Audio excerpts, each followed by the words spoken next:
ये है हमारा दूसरा भाग। जब हमारे यहाँ मेहमान आ रहे थे तो मेरे घर का काम कंटिन्यू चालू था, तो पूरा दिन मेरा जो गया हुआ था किचन में था।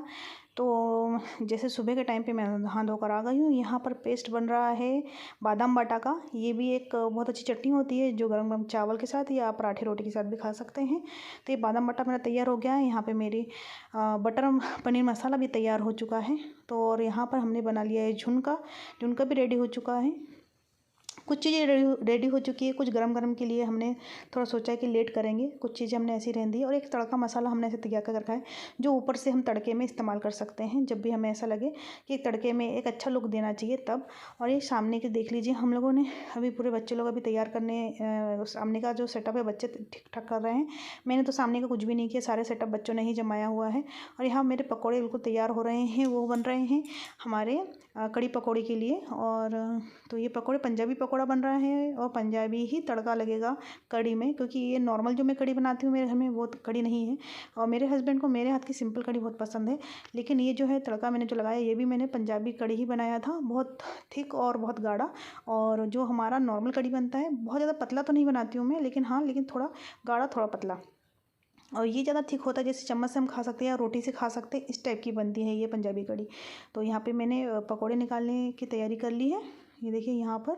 और अभी मेरे को बहुत ज़्यादा समय नहीं है, कि मेरा टाइम होते जा रहा है और मुझे समझ में नहीं आ रहा है कि मैं क्या करूँ। तो ऐसा लग रहा है कि मैं बहुत स्लो काम कर रही हूँ, बहुत धीरे काम कर रही हूँ। जैसे मेरे घुटनों में दर्द की वजह से थोड़ी एनर्जी भी कम है, और लेकिन मैं धीरे धीरे कर रही हूँ काम को। और उम्मीद करती हूँ कि एकदम परफेक्ट टाइम पे अपने काम को मैं पूरा ही कर लूँगी, और इस काम को सोचते हुए मैं काम को अंजाम दे रही हूँ। मुझे बनाना था नान। नान के लिए मैंने आटा मल के रख दिया था। तो ये देखिए इस तरीके से अब नान मैंने स्टार्ट कर दिया बनाना और सेकना स्टार्ट कर दिया है। और नान की रेसिपी अगर आपको देखनी है तो किचन लाइफ ऑफ नमिता में जाकर जरूर देखिएगा। ये बहुत सुपर टेस्टी बनता है, और उसको बहुत धीरे धीरे कम से कम 10 मिनट एक नान को बनने में लगता है, क्रंच करने में, और काफ़ी टाइम लग जाता है। तो इस तरह से लेना है, इसको चूर देना। तो ये चूर चूर नान है और इसके अंदर सारे हमने फिलिंग करी हुई है, पनीर आलू और बाकी सारे स्पाइसी मसाले भी दिए हुए हैं।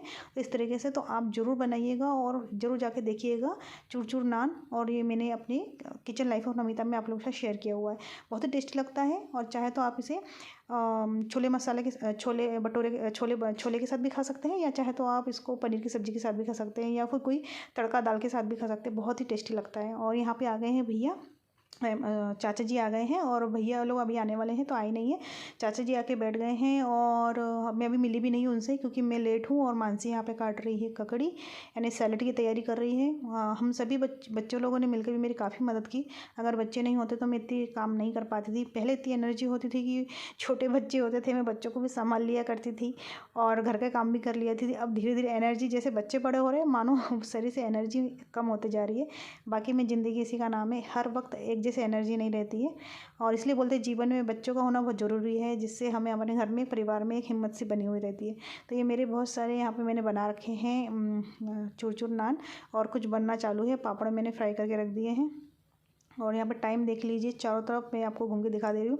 और जैसे ही मैंने देखा कि चाचा जी आ गए हैं तो मैंने भी जाकर एकदम से जाके चेंज कर लिया है, क्योंकि मुझे ऐसा लग रहा था गाँव में मॉर्निंग से काम कर रही हूँ और ये हालत बिल्कुल बेकार हालत में हूँ। और ये देखिए ये आ गई है हमारी बहन, हमारी ननद, और ये आ गई है। और इन्हीं का हम वेट कर रहे थे काफ़ी देर से। और अभी भैया भी सामने बैठे शायद, और जैसे ही भाई आते तो आपको भी मिलाते हैं उनसे। ये आ गए हैं, इनका नाम है प्रिंस। और मुझे मैं फर्स्ट टाइम इनसे बातें कर रही हूँ इतना, या मिली हूँ मैं इनसे। अच्छा होता है जब हम किसी फैमिली से मिलते हैं ना, तो उनके काफ़ी करीब भी आते हैं और एक दूसरे से पहचान भी हो जाती है। और मैं थोड़ा सा ऑड फील कर रही थी कि मिली नहीं हूँ ना कभी, इसकी वजह से फिर जैसे मैं बात करने लग गई, क्योंकि मुझे दोस्ती करने में और बात करने में बिल्कुल भी टाइम नहीं लगता। सामने वाला ऑड फील करेगा पर मैं नहीं करती हूँ, मैं काफ़ी जल्दी कम्फर्ट हो जाती हूँ सामने वाले से।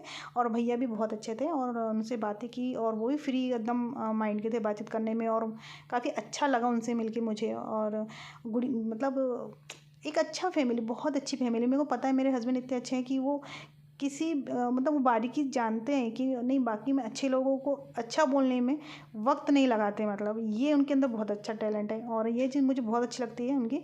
मेरे हस्बैंड की तारीफ़ है ये, क्योंकि मैं जानती हूँ कि वो मेरे घर तक किसी को लेकर आ रहे हैं तो डेफिनेटली उनके अंदर बहुत ही अच्छी क्वालिटी है। और मेरी जो फ्रेंड है उनके भी रिलेशन में है, आपने चंद्रिका, डॉक्टर चंद्रिका से कई बार मिली हो ना, उनकी सगे चाचा है, मतलब चाचा ससुर है ये। तो ये तो और मेरे लिए अच्छा है कि मेरी फ्रेंड की भी रिलेशन वाले हैं और मेरे भी हस्बैंड की उनके रिलेशन वाले बहुत क्लोज़ है। तो मुझे तो बहुत अच्छा लगा। तो जब हमारा डिनर हुआ, हम लोगों ने काफ़ी सारी बातें की, प्यारे प्यारे एक पिक हम लोगों ने सबने एक दूसरे के साथ खींचे और बहुत अच्छा लगा। कुछ अधूरी सी रह जाती है ज़िंदगी में, कुछ अधूरी सी रह जाती है ज़िंदगी में, लेकिन पूरा कर देते हैं अपनों के साथ। पर वो कमी को पूरा कर देते हैं अपनों का साथ। और यही एक दूसरे का साथ और हमेशा हाथों में हाथ रख के साथ चलते रहना चाहिए, क्योंकि एक दोस्ती और एक बहुत अच्छी क्लोजनेस महसूस होती है। जो कमियां ज़िंदगी में हर किसी के जीवन में आती है, वो कमी को पूरा कर देती है जब जब हम एक दूसरे से मिलते रहते हैं। क्योंकि मेरे जो दोस्त मेरे जो चाचा जी दिख रहे हैं, उनकी जो वाइफ है वो कुछ दिन पहले ही, मतलब 1 साल पहले ही उनकी डेथ हो गई है। और प्रिंस जाते वक्त मेरे पैर छूते हुए जा रहा था, आशीर्वाद लेते हुए। और टचवुड कह रही हूँ, सही में बहुत अच्छा लगता है कि जब कोई बच्चा और इतना अच्छा इनोसेंट और बहुत ही समझदार हो और उनकी फैमिली में एक इतना इम्पोर्टेंट पर्सन चला जाता है, तो जानते हैं कि उनके घर के माहौल को क्या भी फील हो रहा होगा। जब हम पूरी एक परिवार को पूरा भरा पूरा देखते हैं तो हम बिल्कुल फील नहीं करते, और जब कहीं कुछ कमी नज़र आती है तो एकदम फील करने लग जाते हैं। तो सही में लगता है, तब मुझे फील हो रहा था ऐसा कि इस मेरे परिवार में से अगर शायद मैं नहीं रहूँगी तो मेरे बच्चे का, मेरे पति का, मेरे इस घर का मतलब पूरा ही लुक चेंज हो चुका होगा, माहौल ही चेंज होगा। सही में ऐसा बहुत बुरा लगता है। हालांकि जाना हर किसी को है, लेकिन एक एज और सही एज में सही समय पर जाता है तो वो घर एक्यूरेट वैसे ही रहता है। जैसे कि बहू आ जाती है, उनके बच्चे हो जाते हैं, तो एक परिवार के एक जनरेशन के जाने के बाद एक जनरेशन उसको लिए तैयार होता है। तो वो कुछ कमी फील होती है, क्योंकि मैं भी जब भैया के यहाँ गई हुई थी, मतलब भाई के घर में, प्रिंस भाई के घर में, तो मुझे वो कमी महसूस हो रही थी। ज़्यादा से ज़्यादा मैं 5 मिनट बैठी होंगी, लेकिन वो फील करके मैं वापस आई थी।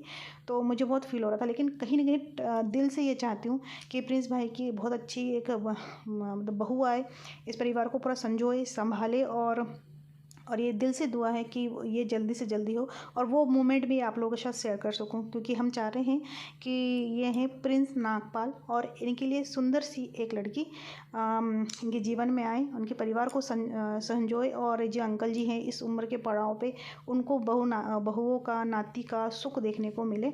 और ये अच्छी फैमिली से बिलोंग करते हैं, तो मैं चाहती हूँ कि जल्दी से जल्दी एक अच्छा सा रिश्ता उनके लिए आए। तो देखिए, अब ये जा रहे हैं, वो गुड़िया बैठ गई है गाड़ी पे, और हम लोगों ने सभी को इन्हें बहुत अच्छा टाइम स्पेंड किया। और वाकई में बहुत अच्छा लगता है जब हाँ एक दूसरे से मिलते हैं और बातें करते हैं। और इसलिए शायद तक वो बोलते हैं कि कभी कभार एक दूसरे के घर में आना जाना करना चाहिए, गेट टुगेदर होनी चाहिए। बहुत अच्छा लगता है और बहुत अच्छी मेमोरी हम लोगों ने एक दूसरे के साथ बैठकर हमारे माइंड में, हमारे दिल में, हमारे हिस्ट्री में इसको संजोए रखेंगे। इसलिए मैंने यादें हैं, बहुत प्यारी यादें हैं, बातें हैं, हमने बहुत सारी बातें की थी। उस वक्त हम बातें कर रहे थे तो हमने कैमरा ऑन नहीं किया, लेकिन बहुत अच्छी बातें हुई। और जा रहे हैं, चाचा जी पहले निकल गए हैं, अब बच्चे निकल रहे हैं। बहुत अच्छा लगा इन लोगों से मिलके। और फिर जैसे ही ये लोग जाते हैं, फिर हम हमारे काम में लग जाते हैं। तो फिर जल्दी से मिलेंगे कह के हमने एक दूसरे को बाय किया और ये आ गए हम घर पर। और आते ही मैंने सबसे पहले तो कपड़े चेंज किया, क्योंकि घर के पूरे काम, क्योंकि खाना खा के जा चुके थे तो बर्तन पड़े हुए थे। हमारे यहाँ काम वाली बाई तो आती नहीं है, सारे काम हम ही को संजोना पड़ता है। और हम लोग फटाफट ये काम कर भी देंगे, तो क्योंकि हमारे हाथ का काम होता है ना, तो हम खुद ही अपना काम बहुत फटाफट कर जाते हैं। जब हमें खुद को करना होता है तो हमें किसी का वेट नहीं करना पड़ता है कि कोई आएगा और काम करेगा। इसलिए हमने फटाफट सारे ही काम को आपको दिखा देते हैं जो अस्त व्यस्त रखा हुआ है, और उसको हम 2 मिनट में ठीक भी कर लेंगे।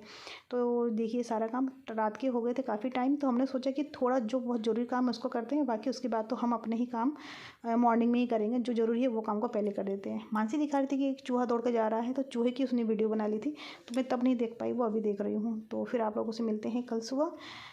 अपना प्यार अपने साथ बने रखिएगा। Thank you so much watching for Namta life. Thank you.